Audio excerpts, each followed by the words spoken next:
दरबार में जाके माता रानी के गोहरावता माता रानी से कहता का, लेकिन सब लोग अपना आशीर्वाद प्यार दे मीठी मीठी ताली बजा के हमारा बहुत सुस्त लगता है। सब जे जे भगवान से छोट भाई एक बार दोनों हाथ ऊपर उठा ली बिना लाज शर्म कैले। दरबार में जे बैठे न से लजा लेना। प्रेम से बोलिए मां विंध्यवासिनी की, सच्चे दरबार की। ये प्यार मिलेगा चाहिए। सही बात।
भैया के कंपोजिशन लेखन है बहुत कम लोग आ पावेला।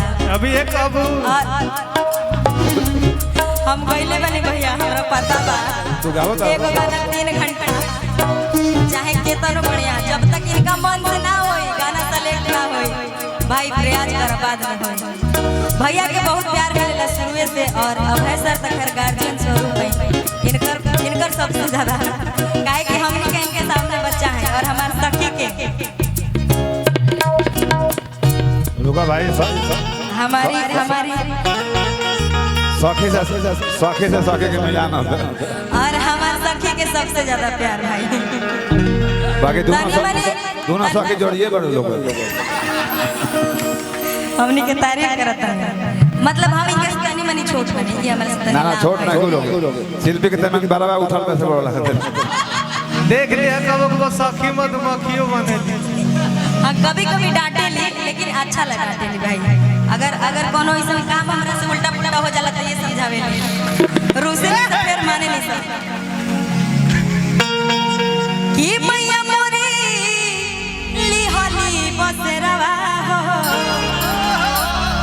लेकिन एमे बड़ा ही सुंदर लाइन बा कहल जाला जहां कमल के फूल खिलेला जहां कीचड़ होला वही जे कमल के फूल खिलेला का चढ़ते कुंवरवा लागल निमिया तो असनावा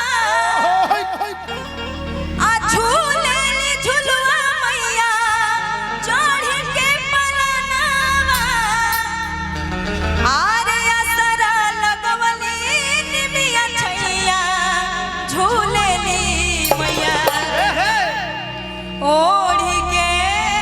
लेकिन हम चाहेंगे जितने लोग हैं यहाँ पे बैठे सारे लोग एक बार हाथ उठाएंगे और मेरे साथ ताली बजा के गाना गाएंगे सभी लोग एक बार और सब लोगों का समय आता है। सखी हाथ के उठाओ उठाइले रहिए रउआ के देख के गिरा देलिए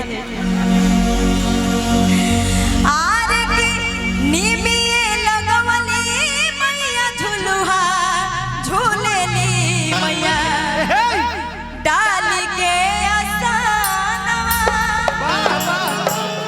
भाई हमें कई हाथ उठाए हमरा एगो हाथ में माइक बावे माइक लेके उठाए एक बार जेकर लगे एगो बात बगल वाला से पैसा ले ली जेकर लगे दू बार दोनों उठाए आरे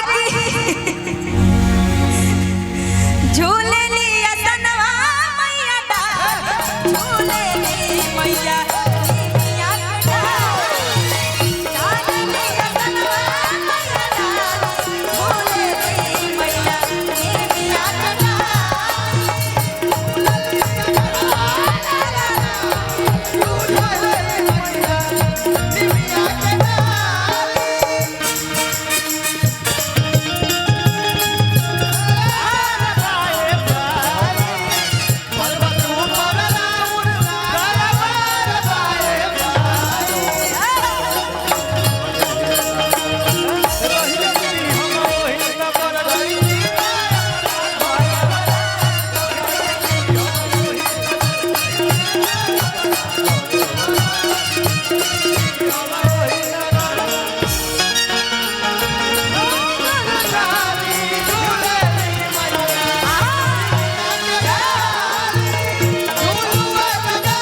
की